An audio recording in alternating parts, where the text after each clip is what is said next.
जय श्री कृष्ण। श्रीमद् भगवद गीता अध्याय 2 श्लोक 72। एषा ब्रह्मे स्थितिः पार्थ नैनां प्राप्य विमुह्यति स्थित्वा स्यामन्तकालेऽपि ब्रह्म निर्वाण मृच्छति। यह आध्यात्मिक तथा ईश्वरीय जीवन का पथ है जिसे प्राप्त करके मनुष्य मोहित नहीं होता। यदि कोई जीवन के अंतिम समय में भी इस तरह स्थित हो तो वह भगवत धाम में प्रवेश कर सकता है, अर्थात मनुष्य कृष्ण भावनामृत या दिव्य जीवन को एक क्षण में प्राप्त कर सकता है और हो सकता है कि उसे लाखों जन्मों के बाद भी न प्राप्त हो। यह तो सत्य को समझने और स्वीकार करने की बात है। खटवांग महाराज ने अपनी मृत्यु के कुछ मिनट पूर्व कृष्ण के शरणागत होकर ऐसी जीवन अवस्था प्राप्त कर ली। निर्वाण का अर्थ है भौतिकवादी जीवन शैली का अंत। बौद्ध दर्शन के अनुसार इस भौतिक जीवन के पूरा होने पर केवल शून्य शेष रहता है, किंतु भगवत गीता की शिक्षा इससे भिन्न है। वास्तविक जीवन का शुभारंभ इस भौतिक जीवन के पूरा होने पर होता है।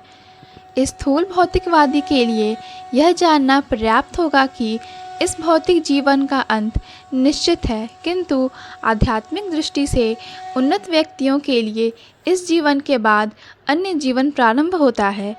इस जीवन का अंत होने के पूर्व यदि कोई कृष्ण भावना भावित हो जाए तो उसे तुरंत ब्रह्म निर्वाण अवस्था प्राप्त हो जाती है। भगवत धाम तथा भगवत भक्ति के बीच कोई अंतर नहीं है, क्योंकि दोनों चरम पद हैं। अतः भगवान की दिव्य प्रेमा भक्ति में व्यस्त रहने का अर्थ है भगवत धाम को प्राप्त करना। भौतिक जगत में इंद्रियां तृप्ति विषयक कार होते हैं और आध्यात्मिक जगत में कृष्ण भावनामृत विषयक है।